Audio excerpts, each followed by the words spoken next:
Just to say briefly, I'm Tyron Thiessen. I'm a lawyer here at Wentzel and an EPC specialist, joined by Jason van der Poel. Also, a man who probably needs no introduction. If there's been a PPA in this market, he's probably touched on it. Also joined by Rob Futter from Cresco, forecasting expert. Most of you, I'm sure, have done. Yeah, a real expert over there. And also joined by his colleague Olga, who comes from an oil and gas and mining background and found herself back in energy a couple of years ago joining the group. So without further ado, I'm going to hand over to Rob, who will help set the scene, and then you'll hear from all of us as we move through our slides. So we're going to try and limit the death by PowerPoint. All the PowerPoint slides are available. You don't take pictures if interested, and there will be a recording sent to everyone afterwards who did register. But most of the webinars and presentations Cresco typically do, we always look forward, SAWM and the future and pricing. Whereas we thought for this one, let's look backwards. Because for many of our clients now, they procured what we thought we should do in Excel 5 years ago, what Jason prepared a couple of years ago. So these projects are now coming online. And the client's going, am I getting what I asked for?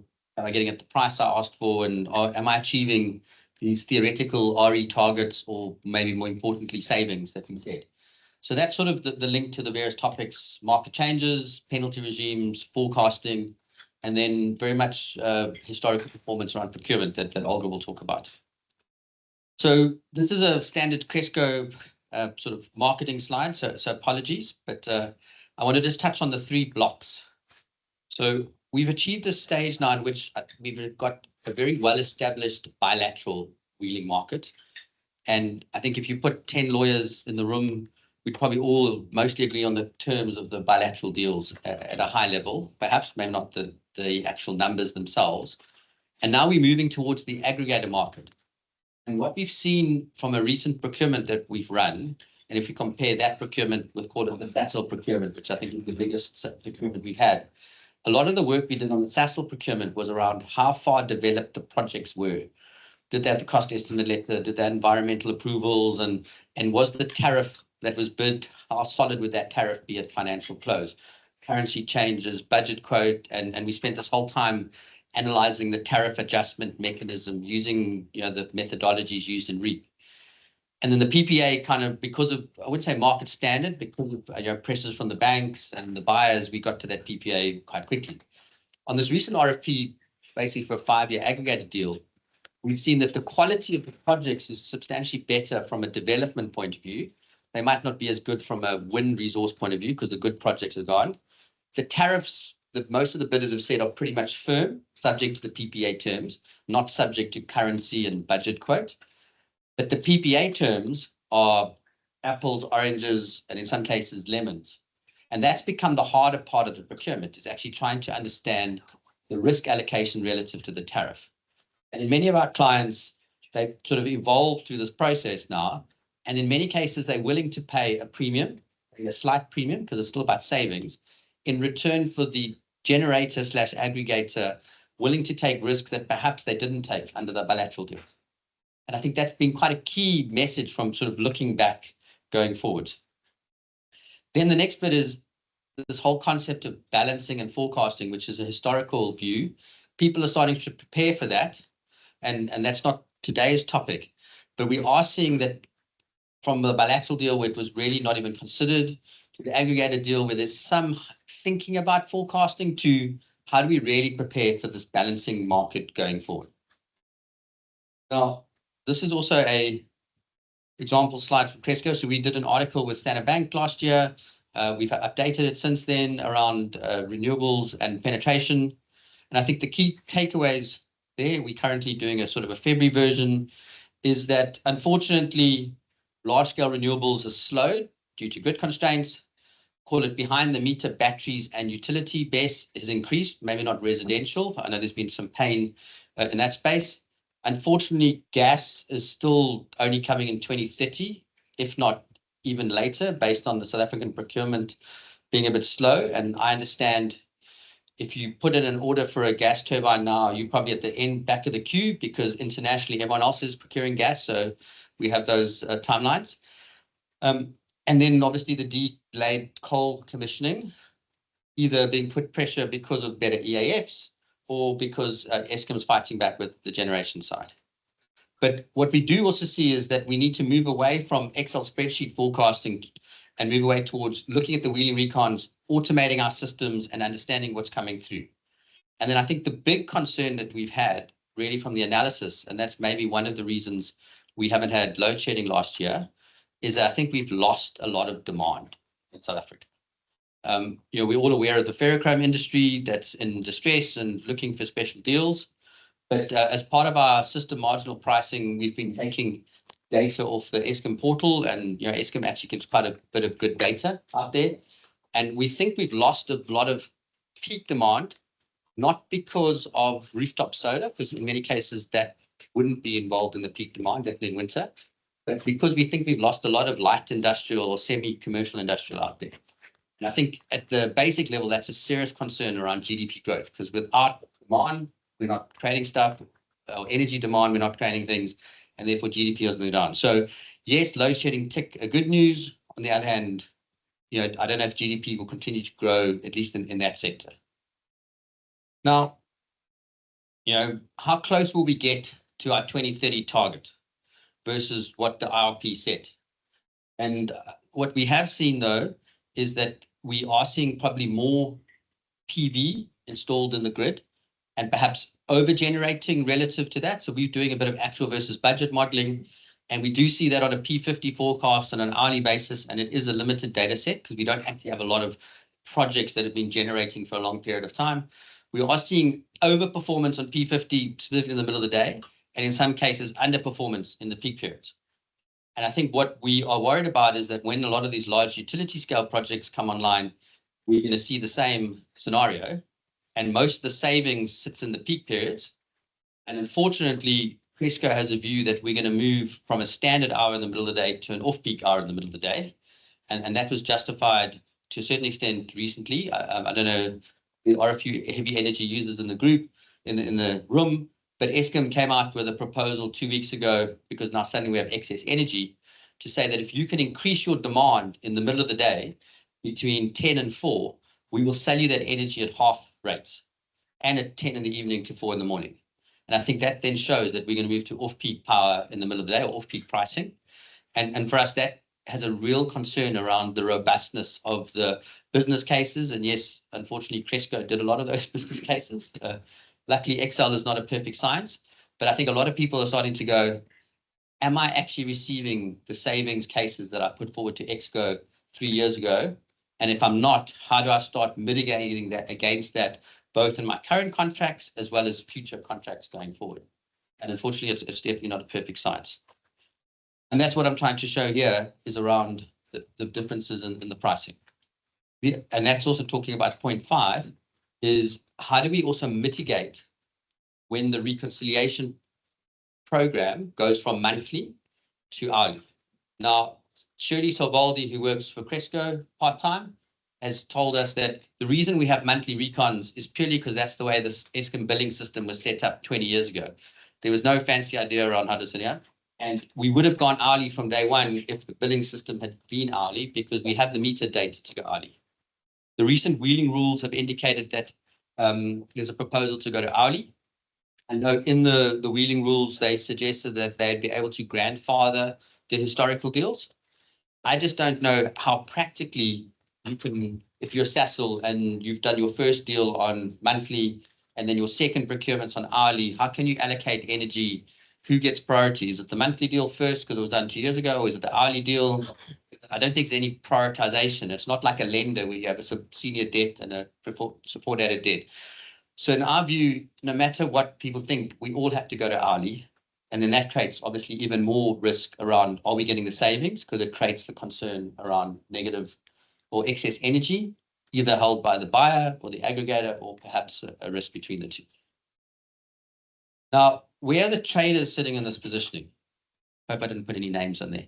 So we're doing currently quite a few due diligence on varying traders. And I sort of try to categorize them around tier 1, tier 2, and tier 3. And to be honest, there's no science behind the categorization. It's, I think, more our perception and, or at least on the SEP, around the size of the market there.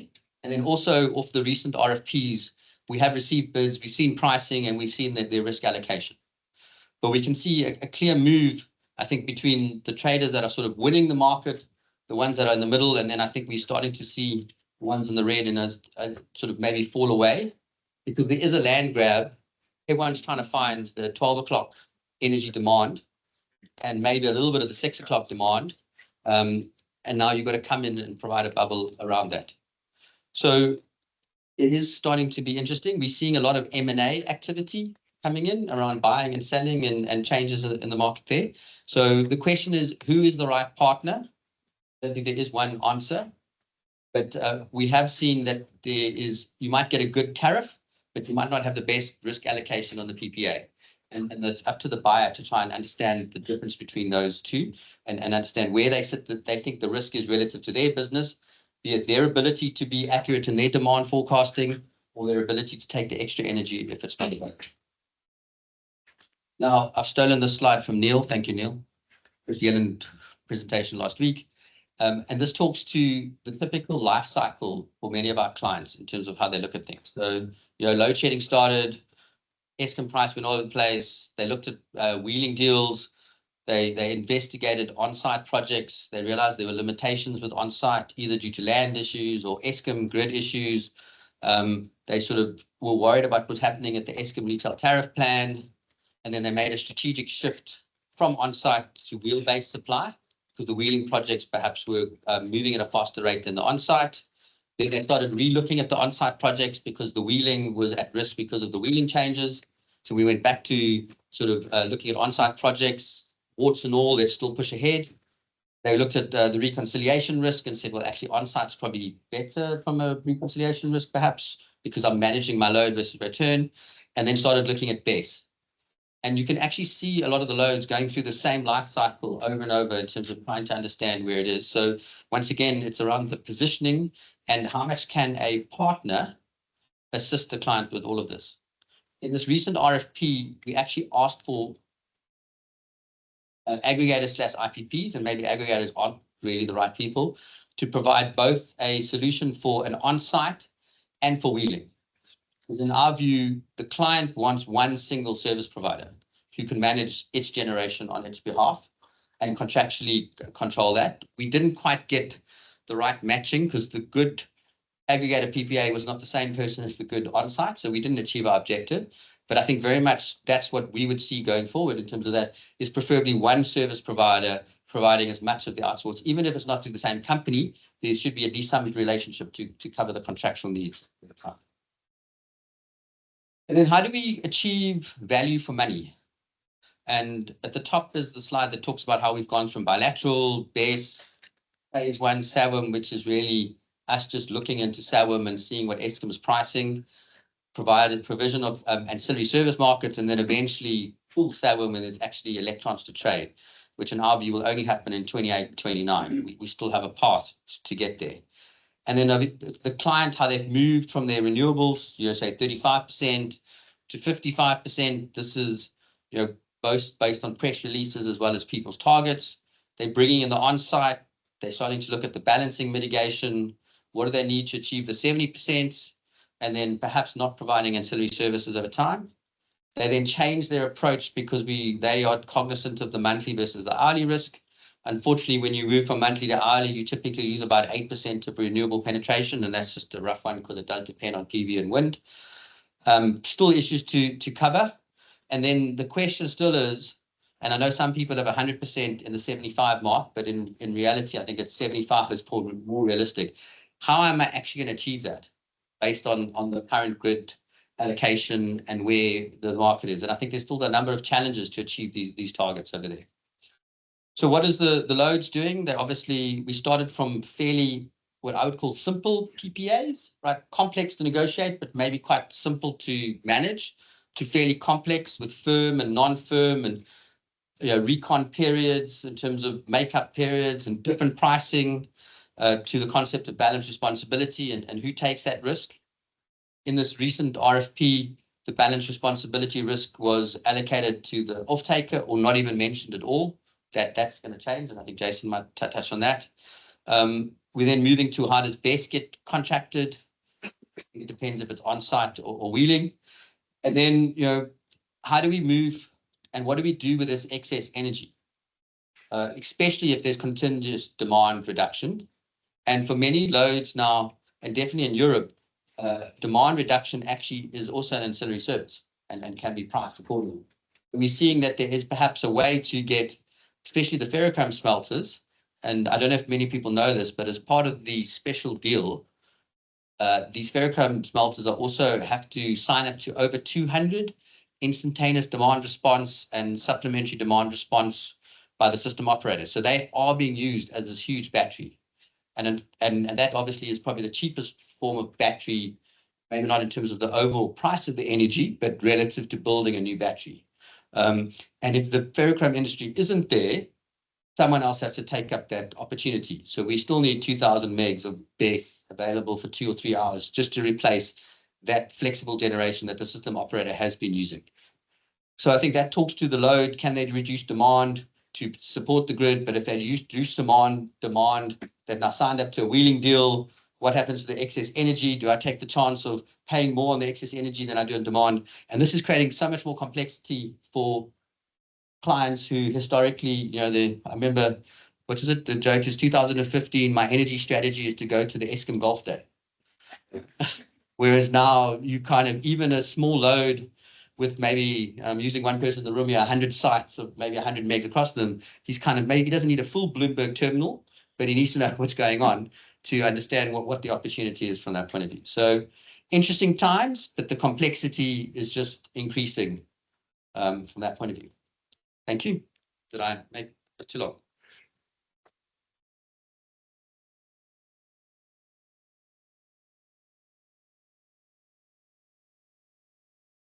Thanks so much, Rob. Thanks, everyone. It's lovely to see so many familiar faces in the audience. One of the very amazing parts of my job has been to see the evolution of these corporate power purchase agreements over time. Rob told me to start my speech by saying in the beginning and then say something really profound. So here it is. In the beginning, I suppose if we go all the way back to 2010, we had this REIT PPA, which government gave to us and said, here it is, this is the PPA, you can't negotiate it, this is what you're going to have to bank. And all the lenders looked at it and said, can we bank this thing? And ultimately, the answer revealed itself, yes, they could bank it. Flash forward to 2021, when there was a change to the Electricity Regulation Amendment, or the Electricity Regulation Act, allowing private parties to procure power, renewable energy, any sorts of power, privately at a large scale. And one of the greatest pleasures of my life was working with Rob and a particular client that has done a large renewable energy procurement in the market, whose name you know, but I won't necessarily mention. But they said, well, let's start with the PPA because that's what we know. And so we did. We looked at it and realized very quickly that it was totally unfit for purpose.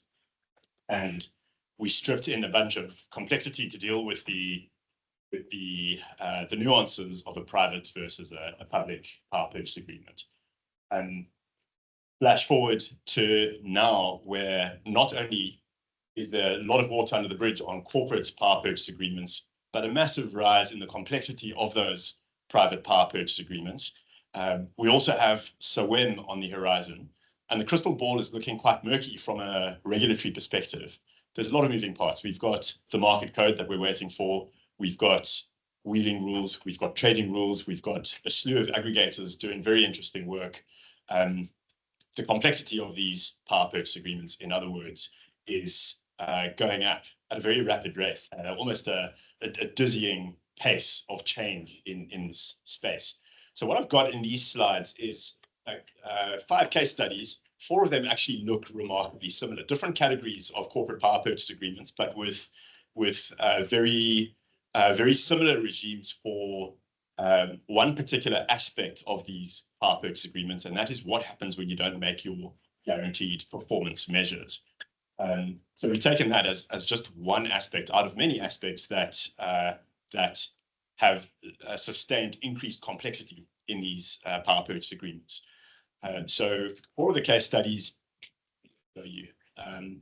So changing approaches to generation minimums. So we've chosen this as one example of how these power purchase agreements have become more complex over time. So I've taken specific power purchase agreements that we've worked on and looked at the penalty regimes for not satisfying your GMVs, your minimum volumes of generation that you as a generator have promised to these off-takers. And I've divided it into two types, old school and new generation, or kind of the evolved position.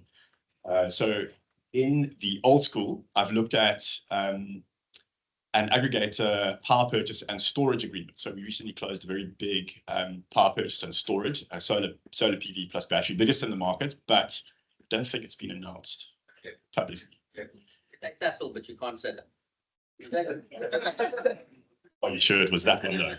No, not that one. And then case study B, a wheeling aggregator, a power purchase agreement, so a trader involved.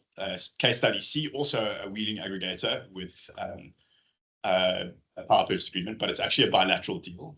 And then the third is a wheeling embedded customer PPA. Then the new generation one is a wheeling customer PPA. So we've had occasion to act for off-takers and lenders in the space, but also investors who have looked at portfolios of projects. And so we've had occasion to read quite a cross-section of these things. So case study A talks about what the criteria are, what the generator needs to produce. And I've looked at the minimum acceptance capacities first. The first four slides look largely the same in this respect. The parties contract for specific volumes of electricity generated by the particular power plant, whether it's solar plus battery or just solar, and the parties agree to minimum acceptance capacities at some level. So in this particular example, it was 95% of your contracted capacity, that was your minimum acceptance. In some cases, it's been lower, 90%. In some cases, it's been even lower. Then before commercial operation dates, there's a measurement of what is achieved. And if the achieved capacity is less than the minimum acceptance capacity, then that's termination. The generator has to go away and try to achieve that minimum within a certain amount of time. If it doesn't, there's termination. If the acceptance capacity is less than the contracted capacity, but greater than the minimum acceptance, that then becomes the achieved capacity. And then the generator has to deal with a different business case than what it initially had. So then after COD, there's generally monthly measurement and there's annual measurement. And to the extent that the monthly measurement is failed, the same thing happens in the first four case studies, and that is the imposition of liquidated damages for not making your minima. On an annualized basis, generally the threshold seems to be 3 years. If you don't make your thresholds for 3 straight years, then there's a termination event. So Rob and I refer to that as the stick approach. That's the nasty stick. If you're a generator and you're not making your thresholds, that's what you're going to sustain. You're going to ultimately hit termination for that non-performance. In these older generation power purchase agreements, we haven't seen much by way of preparation for SAWEM. So the question of forecasting, the question of forecast penalties, there's a lot of murkiness around precisely how that's going to play out in the rules. So it's been very difficult to write clauses with any degree of robustness and accuracy about what's going to happen. So what we've done is we've taken a change in law clause and we've made a subset for SAWEM where we said when SAWEM comes in, if there's a sort of change, this is the framework within which we as participants in this deal are going to arrive at a conclusion and move forward from that respect. And we can't be more specific than that because there is a more specificity in the market. So that's the first case study. The second, very similar with regards to minimum acceptance capacities with respect to the measurement at COD, the post-COD monthly and annual measurement, and then the penalty regimes, liquidated damages for more short-term failures, and then termination for long-term failure, but also termination if liquidated damages caps are not met, or the liquidated damages cap is reached over a sustained period. So that's the second case study. The third case study, which is a bilateral power purchase agreement, looks very similar indeed. So no need really to distinguish. The fourth, I'd say, was different in that you had a particular trader selling power to an off-taker, And where there was a failure to meet guaranteed minimum volumes, there was the ability, after a failure at the end of a particular contract year, to provide renewable energy certificates from other sources and potentially channel energy from other sources, not a particular identifiable generation facility. So that speaks to the flexibility of some of the aggregators and traders to source power from other places. So I think that was an interesting innovation and some additional complexity. Then case study E is my last case study. This is a customer PPA that we had an occasion to work on and look at. And this combines the stick approach with what Rob and I refer to as a carrot approach, which is a set of incentivization. So you've got the usual stuff, which is if you fail in your performance over a shorter term, there are penalties and penalty deductions, liquidated damages. If you fail over a sustained period, then or you reach a penalty cap, then there's a termination. But what's interesting about this newer generation PPA is that there are a series of incentivizations to the generator or the trader. And those incentivizations take the form of time of use incentives. So for example, if you're a PV and battery and you're able to produce power in non-peak times, or rather peak times, which are not necessarily when the sun is shining or when the wind is blowing, then you have a kind of a revenue stacking because you're able to unlock revenues at a particular time when a conventional PV or a conventional wind would not be able to make to deliver power. So time of use incentives over and above the other performance measures, plus firm and non-firm energy commitment. So the firm energy commitment is the take or pay commitment. This is how much the generator promises to generate and sell, and this is how much the off-taker promises to buy, creating a decent business case for banks to bank the project on. However, the non-firm energy commitment is over and above that and offers the generator or the trader a possibility of scoring, earning more. If they are flexible, if they have, for example, storage tacked onto their PV, they're able better to meet balance responsibility under SAWEM eventually.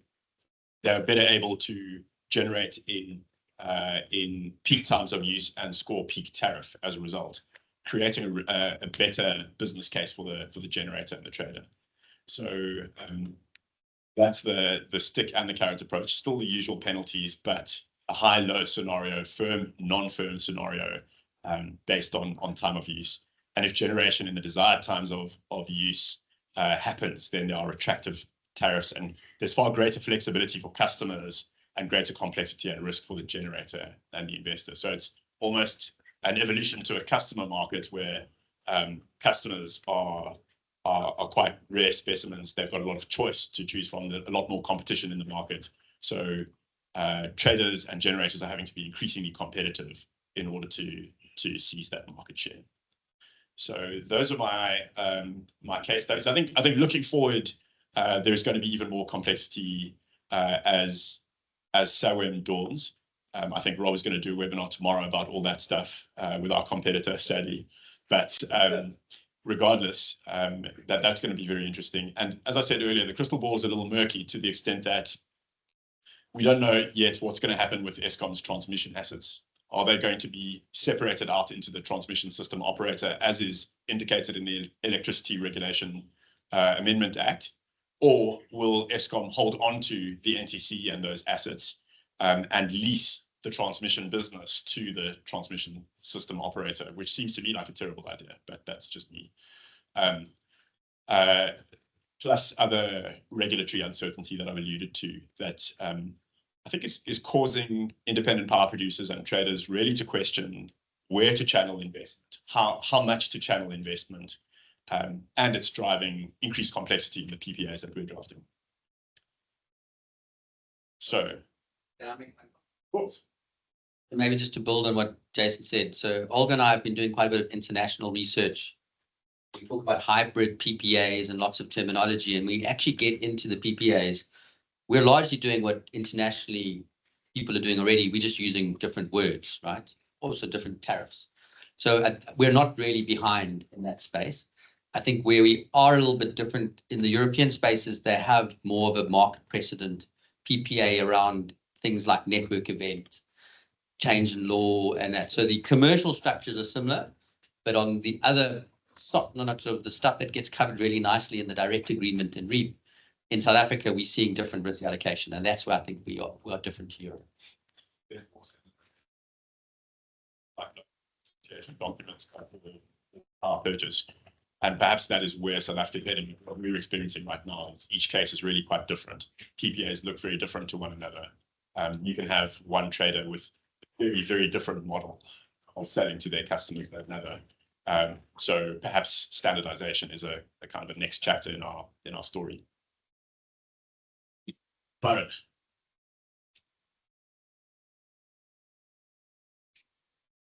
Thanks, Joe.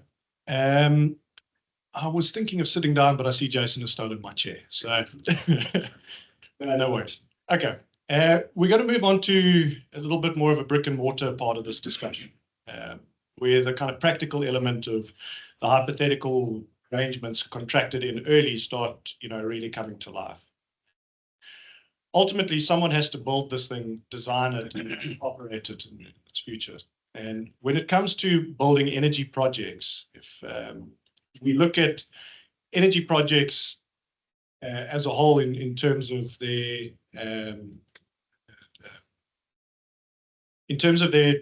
status against other projects, we find that renewable projects, wind and solar, are some of the least risk, most highly likely to succeed projects on the databases. I'm sure a number of you have lived experiences which feel different to that. But if we look at, for example, some of the research done by Gardner and Flyberg in the well-known book, How Big Things Get Done. If anyone in this room hasn't read this book, I certainly would. You'll see that along with wind and solar, grid transmission projects and even thermal are some of your most highly likely projects to succeed. But I think even within that context of high likelihood to succeed, there are certainly on-the-ground challenges, particularly within the South African market, which is different to some of the international pushes and international risks that are associated with developing in very developed markets, and South African nuances around the offtake arrangements and the like, which will affect your downstream contracting going forward and how you manage that with your EPC contractors, your O&Ms, your suppliers, and your long-term operators. When it comes to the actual contracting framework, we very loosely refer to EPC. EPC can be a little bit of a misnomer. EPC, engineering, procurement, and construction, is actually a multifaceted set of contractual arrangements. In the wind space, by way of example, we very seldom see turnkey EPCs still being utilized. We often have turbine supply agreements linked with a balance of plant arrangement. And I've already seen inquiries being made in terms of whether we can start splitting out our PV generation into split contracts as well, whether we do a module supply agreement, separate tracker and inverter arrangements. When it comes to something like BESS being introduced to our market, we're seeing a high reluctance from BESS O&Ms to pass through risk associated with balance of plant infrastructure. And those O&Ms are putting a lot of pressure on people trying to present an aggregate solution with a BESS component to give a full turnkey, because ultimately there is an element of balance of plant which those O&Ms are simply uncomfortable to take on. When it comes to then converting this framework of contracts above the EPC framework, so your offtake agreements, your PPA, whether they be aggregated or linear, there are a number of ways which you can pass that down. And one of the simplest ways is to obviously simply take your flow-through provisions from your PPA and pass them down into your EPC contracts and your O&M contracts. But that's often an imperfect science. Those provisions do not always dovetail neatly with the expectations of your O&Ms, and they are often taking place in a very dynamic environment where some of those terms are still being negotiated in parallel to your negotiations with your O&Ms and your technology providers. It makes that type of contracting very complicated. It makes it very difficult to simply be able to back, as we call it, the risks from up the chain.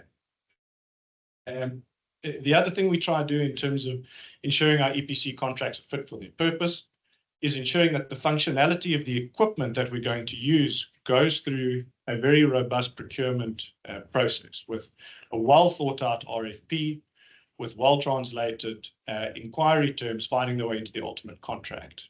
If we go back to the Dan Gardner model, one he said is think slow and act fast. And what tends to happen in a very dynamic environment with a lot of pressure to close deals is that the thinking part tends to be rushed and the acting part tends to be rushed. And unfortunately, if you rush both of those ends of the spectrum, the benefits that we would get from this highly consistent, modular, low-risk technology environment are lost.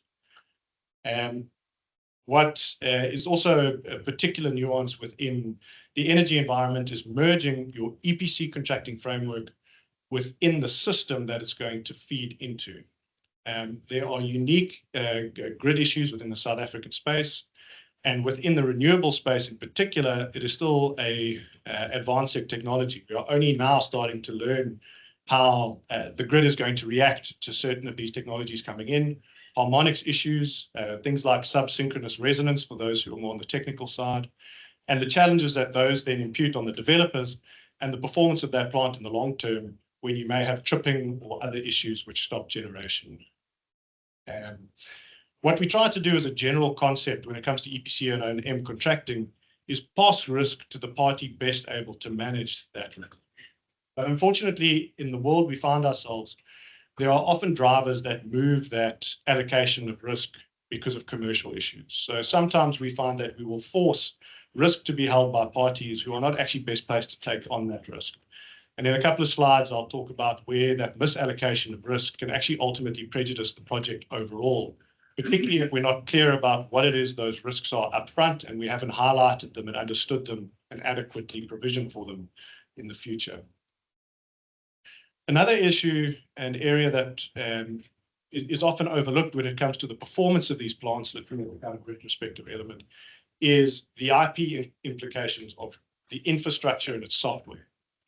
They are often a clause stuck into an EPC contract that parties look at, say to the lawyers, does this work? And then ultimately sign on the dotted line thinking it's all going to be all right. But when it actually comes to needing to upgrade that technology, update that technology, and potentially get your hands on that technology in the future, if you do not have very robust IP protective provisions in there, it might be that you find yourself needing to reinvent the wheel to a large extent if something goes horribly awry with one of your O&Ms.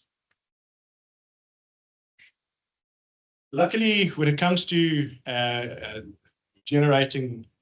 generating projects, we have very few disputes comparatively. I mean, of the hundreds, if not thousands of megawatts that we've worked on, only a small number of those projects actually end up in real dispute, in actual litigation. Quite often a deal is cut, or the harm is such that, while it hurts one or the other party, potentially right down the chain to the OEM, it's not the type of issue that gets escalated to an ICC arbitration. But there are a few exceptions. In fact, a couple of you in the room have worked with me on these couple of exceptions. So if these case studies sound a little bit close to home, you and I have been through that trauma. Things like defects. Defects do happen. So the technology is well understood. Again, we know that it's a modular technology and that it's easily augmented and easily able to roll out. But occasionally issues happen, whether it be in production or in installation. Deficiencies can arise within the asset itself. And those issues can sometimes be ad hoc, simply one piece of technology or one area of installation that's gone wrong. Or in some instances, they can be serial in nature, where you have a recurring issue, and that recurring issue could potentially prejudice the entirety of the asset. It could be a manufacturing fault across a particular component of your entire plant. Another area of dispute is the penalty regimes. Jason gave us a great background in terms of how the PPAs are managing performance-related issues and dealing with them through liquidated damages. What I often find, though, in practice is that the flow through from the PPA to the downstream contracts is often imperfect, and that can create a tension between the ability of the developer or the IPP to recover against its OEM, while at the same time being exposed to its off-taker. And just another very practical side of this is often when it actually comes to implementing against those formulas, against the detailed schedules you prepared in the makeup of those contracts, those calculations and formulas sometimes fail, become very difficult to implement. If we look, for example, at availability calculations and what is or is not included in availability. And the reliance on things like the SCADA system, who controls the SCADA, and where from the SCADA you extrapolate where there is or is not unavailability. That difficulty in implementing that calculation renders that clause very difficult to implement and leads to dispute. I mean, often the way that these play out is the golden rule takes effect. The party with the gold makes the rules. They simply withhold or pay less. But ultimately, that's going to lead to disputes in the future. The other area of dispute is in connection with the grid constraints. So system operator, Eskom transmission infrastructure, we all know is problematic. We know that the infrastructure itself is aging, and we know that there's a lot of reliance placed on the self-build elements of these projects in order to augment the grid. That area leads to frequent disputes, alignment issues, and issues around things like getting the Eskom participants to participate timeously and to get the technical teams to get over the line on their design elements early on in the process. The last is somewhat not ironic, but appropriate for the context of renewable energy, in that there are extreme weather-related issues that have been cropping up as well. So for some of you that have worked in some of the remote areas of South Africa, we've had things like multiple 50-year floods occurring within the area of one wind farm's balance of plant. We've had freezing conditions, snowfall on overhead lines. We have had, over the last couple of years, a number of extreme weather conditions which impact on the project's ability to perform and impact upon time-use completion.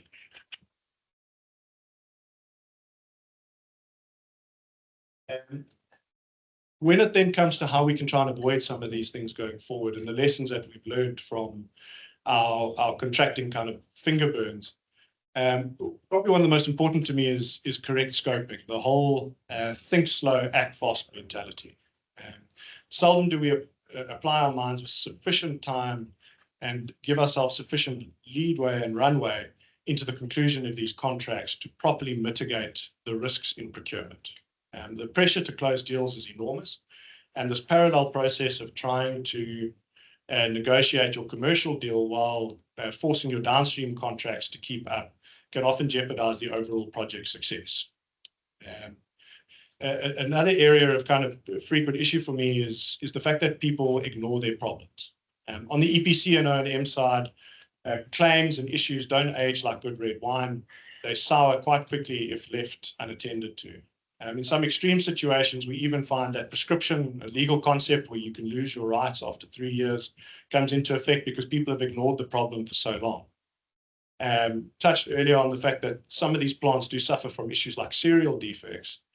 What we often find happens in practice is that while we know there is an issue, the RCA process, the process by which we develop a root cause analysis and try to understand where the fundamental issue comes out, can take so long and be so protracted that A, you suffer from a production loss while you await those results and the ultimate solution, and B, potentially prejudice your claim and ability to recover from your subcontractor, OEM, participant later in the process. Another issue that we find, and again, I think it comes about because of this parallel contracting processes, is ambiguity and lack of clarity. This plays out in issues like force majeure. We were just touching on things like the system events and how these unknown or known unknowns, if you rather say, are dealt with contractually. Often because the parties don't have enough time to properly understand or unpack those issues, or because commercially they are too difficult to unpack, we leave them somewhat loose and loose-ended. And unfortunately, then when it comes to the implementation of that project, if an issue does arise, it's quite often difficult to unscramble that egg. Kind of one of the biggest issues is where you then start creating deltas down your contractual framework, where your PPA differs from your EPC, which in turn differs from your OEM's contract, and someone along that chain is going to get burnt. I think the last comment is just that within the practical side of projects, we really need to prepare for real world eventualities. And some of this is often overlooked for the purpose of striking a good bargain. Whether that be understanding what your ability is to actually recover against a counterparty, Just by way of example, whether your OEM has got a balance sheet in South Africa or whether that balance sheet exists offshore, and your ability to actually recover against an offshore entity, I find is something that while we do some due diligence on, we'll get a legal opinion, can you or can you not enforce a parent company guarantee against that party? I think that we probably put too little emphasis on playing out those real world scenarios, which are becoming more and more prevalent. It's all too easy if something goes horribly awry on a project for a project actor to potentially close up shop and move on to the next deal, letting their special purpose vehicles or entities within the group collapse. So I think for my part, all I want to emphasize is that where the rubber hits the road on the construction contracting side, it is an exciting and dynamic environment. It is the world I think I get most excited about, where we convert the long-term generation on what feels kind of ethereal when we sit and look at it on paper contracts and there's electrons moving through the grid. It's not something you tangibly see, but when it comes to the actual project side, those are real, it's going up in real places, built by real people with real world problems. And I hope that going forward, we are able to better align what Rob and Jason and the team have been talking about as the expectations of the off-takers with the realities of the downstream elements and what it is that can actually be done. That's it from my side.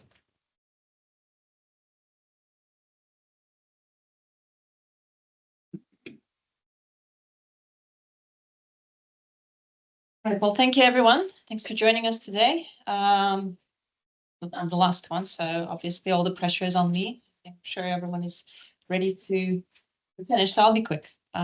Really, I think a lot has been said, a lot of good examples, a lot of lessons learned. Really just to touch on maybe some financial implications. And Rob mentioned that we're going to look to the past, but I will still bring us a little to the future. So some examples on, the impact that reallocations that are usually provisioned as part of the PPAs that they can lead.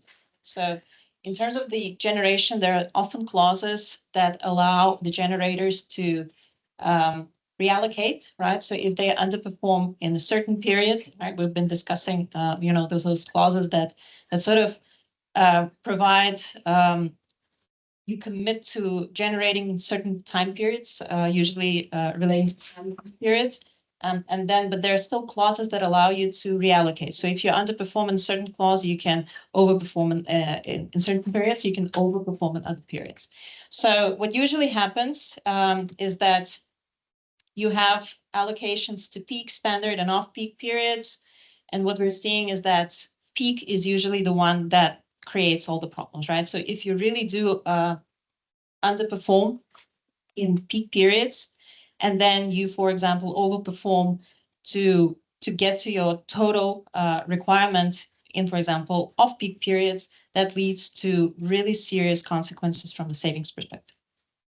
So this is just an example on that point where, as you can see, it's a 32% load factor, and the allocation 20% underperformance, 29%, sorry, underperformance in the peak period required a 20% over allocation to off-peak period, and that led to significant drop in the savings. You can see from 100 million NPV of savings, it dropped to roughly 40 million in NPV of savings. So tremendous impact on the savings, and that goes even worse the higher your load factor is, right? So from that perspective, a smaller percentage, it seems from a generation perspective that, this reallocation between the periods is not a big deal from a generation perspective, but from the savings perspective, it can actually wipe out all your savings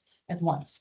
As you can see in this case, 62% load factor, exactly the same type of reallocation between peak and off-peak, destroys all the savings potential from the off-taker's perspective. So that's just something that is really critical to consider.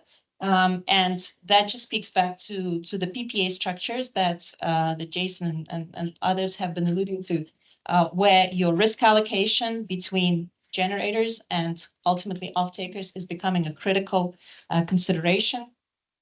There, I think to everyone, to the previous point, South Africa is not really in the standard world where we have standard terms and standard structures.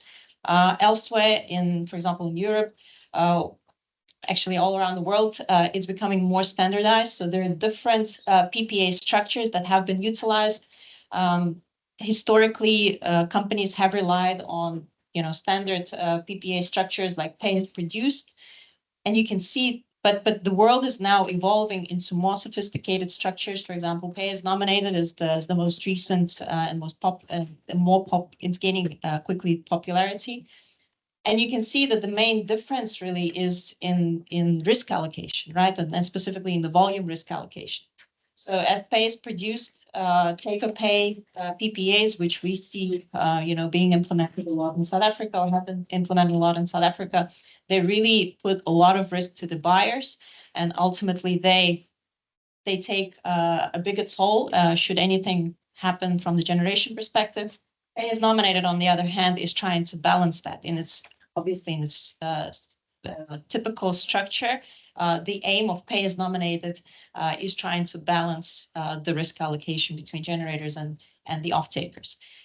Pay as nominated, just to introduce the whole concept, just focuses, this is where we're trying to now link our contracting to SAWEM. So pay as nominated is a structure where a generator provides a forecast, usually a day ahead or a week ahead, and it commits to generate a certain amount of electricity in a certain hour or period. Right. So from that perspective, it sort of is like a forward contract that you have with your off-taker. Off-taker commits to procure that energy. Should there be a deviation from a generation perspective, they are responsible for balancing. So they are responsible to go to the market and procure whatever they're missing or sell if there is an excess. Ultimately, they bear the cost. And so from that perspective, you still leave some of that risk together with in the generator's hands. They have to take care of the balancing. Off-taker, on the other hand, also has committed, right, to procuring that energy. So from that perspective, that creates that revenue stabilization that, again, is just becoming and will continue to be an important topic. We've done a very fairly detailed analysis with on the structures, on the funding, and more specifically on the bankability of projects. So how moving forward in that more sophisticated world with SAWEM commencing and operating and private participation allowed in SAWEM, how do we continue to ensure project bankability? How will revenue stacking play out for those projects? So these are all the topics that we have been looking into. And obviously risk allocation between the different parties is going to be an important consideration. Virtual PPAs is just another thing that we will see, becoming a reality in South Africa in the near future. Virtual PPA is basically, it's also called a synthetic PPA. So basically it's a financial type of contract. So it has nothing to do with the actual physical delivery of energy. It really is a hedging contract. So that allows you to, it usually takes different form and shape, but the most common one and the one that is being proposed for South Africa is contract for difference. So the idea here is that you create a hedge against the market price. And again, that just leads back to the whole revenue stabilization concept that is going to be so important going into the future, ensuring that revenue is there ultimately and the project remains bankable. So really just a quick snapshot into the evolution of PPAs or the different arrangements, and I guess to the key topic of today is that it is becoming an increasingly more complex world contractually, and there's just something that we all need to be. Thank you. Okay. Conscious we were supposed to go to questions after Easter presentation. We lost focus. But we still have 15 minutes on the agenda. So there's a microphone at the back. If there's any questions, do you mind just using the microphone? Goes into the recording. I don't know if anyone has any question. Yeah. Okay. All right. Or comments. Doesn't have to be questions. I'm Peter here from Old Mutual Alternative Investments. Just on supply curtailment, you did mention that you're worried that there's going to be too much supply with all of the projects coming online. You mentioned maybe the use of time periods will change. How do you think, I mean, once the SOM is up and running, obviously the price indications will also be produced in the middle of the day. And I think the risk here is that the PV plants are going to be curtailed first. What is your view on curtailment? Would it impact the old-fashioned bilateral agreements, or how do you think that's going to be managed? So I think supply is going to be over in certain times of the day and significantly under in other parts of the day. Our long-term forecasts, and I can jump here, show significant load shedding from 2030 because we don't have the gas to replace some of the aging coal, but in other parts of the time of the day, we just have too much energy and hence curtailment. So it really is very much when you produce during the day. Let's assume that Eskom does not just curtail private, but also curtails, REAP based on their location rather than the flag that they have on the system operator's desk, right? So in that case, we do see significant curtailment happening in certain nodes. We also see that the generator user systems charge is going to materially change based on Eskom trying to incentivize or disincentivize generation in certain type zones. So previously, the generator user systems charge was very high in Mpumalanga, for example, because they didn't want more generation because that's where the coal was. And it was very low in the Northern Cape. We've obviously got the reverse now, and we see that changing, which then makes the Northern Cape theoretically more expensive and therefore a higher cost of curtailment. The nurses' curtailment numbers that they issued for the 3-year program is really just a drop in the ocean, and it's an interesting analysis, but it doesn't change the risk allocation over the long term. So there are concerns that we have not got a full view on what the price impact will be of curtailment. I think what we really need is for Eskom to open SAWIM to the outdoors, and we're hoping it's currently 1st of June in the current one, which will then prove all our consultants' reports are wrong, and we'll figure out whose report is closer. But then off the back of that better data than what we have at the moment, we can then maybe start running some curtailment scenarios. But we don't have, we have PowerPoint slides, we don't have numbers at the moment. Great, thanks. Actual front. Both the government procurement and the private procurement started off in the same position, and that when there's curtailment, it falls under the definition of network event or the equivalent. Sometimes different words are used. And then with network events, there's normally an allowed grid unavailability period where no deemed energy payments are made, but then the off-taker has to pay deemed energy payments. So under REAP, it's Eskom that then pays deemed energy payments for the curtailment. And in some of the earlier private PPAs, the off-taker also paid deemed energy payments. And I think increasingly corporate PPAs are becoming more customer-centric, customer-friendly, where no longer is there a deemed energy payment made because the customer's saying, well, it's not my fault that curtailment has occurred. And so one of the solutions is simply no deemed energy payment payable by the off-taker, but a time extension. So a suspension of the obligation during the time of that curtailment and an extension of the term to allow recovery, placing the generator in the same overall economic position, and also the off-taker comes out in a fair position. Just how it's most often, how I see it most often dealt with in the contract. Chain along, but yeah, that works well in a legal document, but someone has to get notified of the network event, number of megawatt hours, put it in your Excel spreadsheet, or hopefully you've got a system work out that you're on there, figure out that your one network event is an extra 3 hours at the end of the PPA term and monitor this, right? So a system has to be there to control this. So at the end of the year, when the IPP comes back and says, I've just gained 2 weeks on my PPA term, and I'm getting my increase on that week, at least the client can go, well, actually, it's not 2 weeks, it's 13 days, but we're in the ballpark, as opposed to what happened there. I thought my PPA was expiring on this date, and actually I have longevity in it. So the recording of the data is becoming so much more important. And you might find that at the end of the PPA period, the energy manager who signed the PPA, unfortunately, is not there. He's maybe become the CEO or gone somewhere else because he didn't achieve his savings and got hit with a stick.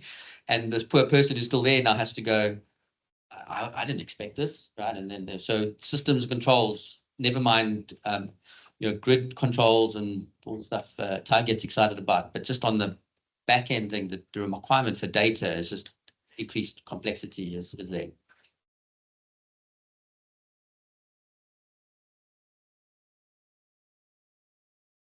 Hi, I'm Martin from Dornier Suntrace. I have a question. Is some uncertainty covered in PPAs in terms of, let's say, grid event supply, overcapacity, under usage by the customer, like agreeing to a certain percentage that is maybe not remunerated, so the developer can take into account that he may not sell some part, and then it's an upside if it still happens? Like in a private PPA, when you are behind the meter or off grid, and then you agree on an offtake scheme. Of course, offtaker cannot guarantee 100%, and he won't agree to take or pay necessarily. So you have to find some middle ground, which is maybe like a guaranteed production amount and a guaranteed offtake amount. But of course, if you're guaranteeing to offtake only 90% of the theoretical production, your PPA rate will be higher. But you can cover that risk without having a lot of legal dispute. That considered also in the wheeling PPAs in a similar way? Change one answer. Yeah, so I mean, it is considered different thresholds, different deals. So it is covered. I think what we have seen is a 20-year PPA where the buyer is pushing for the lowest cost, but in return for that, they're taking more risk, versus maybe a 5-year PPA where they're paying a premium, but they expect the generator aggregator to take more risk. So those thresholds have changed over time, and in return for that, the tariffs have gone up.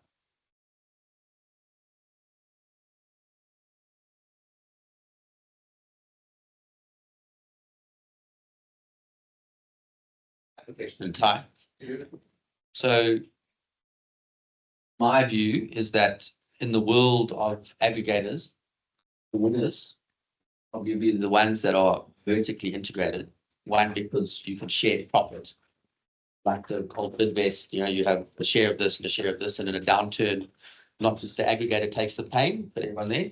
If we talk about EPC and forecasting, how much risk benefit do you think there is to the aggregator's own O&M team running the generation, than it being outsourced to an external O&M through a contract, in terms of forecasting and improvement? And because you need to get comfort as the aggregator when you bid into the market or allocate energy, that this energy is coming. You can't, in my view, rely on a contract that you end up in a dispute on this side and then you get it wrong on this side, because then the only people who are going to make money are consultants who are figuring out the mess, right? That's where aggregator. And potentially the lawyers who are trying to unscramble that egg. So yeah, Rob, there are some parties who have identified that risk, and obviously the more you can in-house and control elements of your O&M components, the more you can be divorced from the risk of a concentration on your OEM. So if you are highly reliant on an outsource operator model, and you end up, by way of example, in a huge tiff with that OEM, particularly if you're using the same OEM across multiple projects, you might find that a very large dispute on one area could lead to a catastrophic relationship failure across others. Now suddenly you as a developer, if you haven't in-housed a lot of that capacity, are now left to the kind of vagaries of a party with whom you may have serious conflict with in parallel. It can make your ability to operate those assets very difficult. And in some extreme situations, that level of conflict has been elevated to the point of actual disputes, arbitrations, where parties, while trying to unscramble that egg, still need to live with each other, often for 10, 15, 20-year arrangements under their ops contracts. And that can simply be an untenable environment. Another thing to take account of, which I raised briefly, is the technology side. So what parties rely quite heavily on the background IP that these OEMs provide them to be able to monitor their infrastructure, the way in which the SCADA system can then be accessed, but not necessarily primarily controlled by the asset owner, as well as some of the background software in terms of the operation of that particular asset, whether it be the dispatch functionality of a BES, or the monitoring of availability on the wind side, or even your PR ratios and your monitoring of PR ratios on the PV side. If you don't control that technology and you don't in-house that, you are still often left to the vagaries of a third party who owns that data, who can control that data. And if they walk away, you can be left in a serious lurch trying to reinvent it. So going back to your point, will there be a benefit? Yes, I think there is, but it would be striking a balance, because a number of these technology providers hold that their proprietary information very close to their chests. They won't simply allow you, by way of example, ownership of even developed IP on the project. A number of you who've worked in the EPC framework would know that often there's a throwaway line that says project IP will be owned by the project. What we find is that the more sophisticated OEMs are realizing the implications of that throwaway line, particularly if included in an aggregated EPC, is very difficult to actually push down onto the OEMs themselves. They are highly reluctant to give away any of that background IP. So the more of that you can control, the more in-house systems you have, the more flexible you're going to be, the shorter those terms need to be, and the greater your ability to in-house some of those costs, which you otherwise would simply be providing to third parties, will also bring down your OPEX component. But obviously, OPEX isn't a massive input model. Every little bit helps in a hyper-competitive environment. Comment. And on the development. So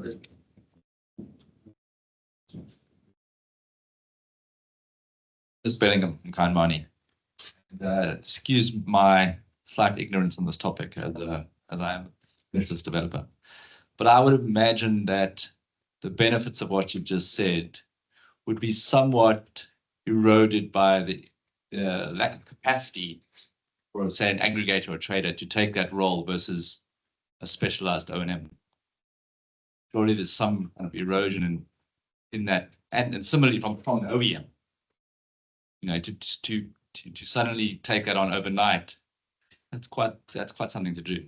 No, fully. And what we see in practice where these models are adopted is not an overnight transition. Suddenly you go from development element into a turnkey operating solution with a developer O&M SPV. There's a number of bankers in the room as well. From a bankability perspective, the banks aren't going to be happy to have an entity that doesn't have a history in this suddenly take on that scope and become the project operator without either some form of sponsor backing. Perhaps that particular sponsor crew has got that capability already sitting within its group, or otherwise to develop a track record. So what we see in some of the projects, by way of example, is almost like a design, build, operate solution where the EPC contractor, or however you've got it split out, renders that service for a period of time post-construction, and then trains up an ultimate owner-operator team, basically works in parallel with what would ordinarily be an asset management team, and strengthens that asset management team. And then in some areas, it may never make sense to fully in-house the full solution. So things like maintenance on the balance of plant. It won't necessarily make sense for all developers and IPPs to suddenly in-house all of those laborers, all of that kind of ancillary service providers. But when it comes to the core technology component that Rob was mentioning, how you control your instrumentation, how you get and hold that data, that's an easier thing to in-source. But yeah, your point is well made. It's definitely not a litmus. Suddenly you can shove a SPV in and tell the guys that that's going to be bankable. Just make one comment. We have at least one vertically integrated aggregator in the room. I'll put you on the spot, Grant. Did you have any comments on that? I mean, has it been a bumpy ride?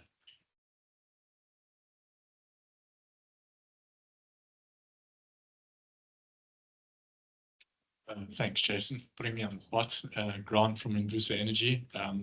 For those not familiar, it's a 50-50 shareholding between EDF Power Solutions and Anglo American, but it is fully integrated, asset-backed aggregator and trader.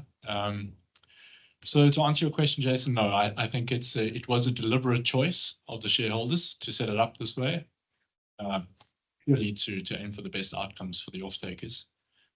So we do see it as a significant advantage, and one that we will continue into the future. If anyone has any specific questions, happy to take them afterwards. The nature of the players involved means that that virtual integration is very strong at the development level to operations of the plant with a secure offtake base. That is insatiable appetite for electricity. Yes, and new off-takers as well. I think